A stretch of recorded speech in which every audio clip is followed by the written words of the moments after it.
Old and prone to accidents, Indonesia's arsenal urgently needs updating. Some machines that make ammunition in the nation's weapon factories date back to 1938.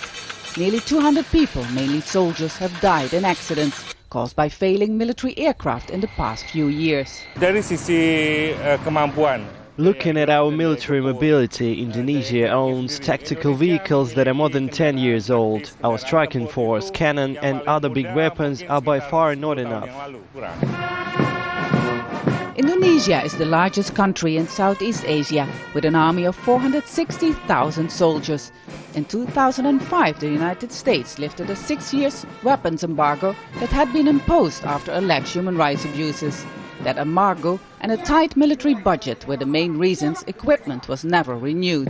But President Susilo Bambang Yudhoyono has announced a 35% increase in military spending to $7.5 billion for 2012. What we need are more fighter aircraft. That is a must.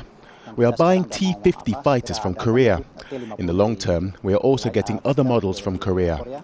In the short term, before 2014, we are buying 32 used F-16s from the United States, 2 squadrons in total. Indonesia's military has long been under pressure for its alleged human rights abuses, for its role in politics and for its businesses.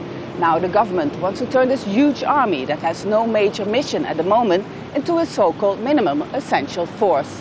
A force that has to be able to compete in the region. Indonesia's military upgrade is seen as countering China's increasing power, even though the two countries don't share a border. The US will play its role to balance power in the region against China. If, for example, Vietnam and the Philippines end up in a conflict in the South China Sea, they will look for help from the US. Same for Indonesia. We will be an important ally for the US. Despite Indonesia's planned military build-up, many are having doubts that this will have much of an impact. Even with a 35% increase next year, the country will still spend less on its military than other regional powers. There's also concern over the bureaucracy. One defense official recently said that just the paperwork for major orders could take 2.5 years. Vaessen, Al Jazeera, Jakarta.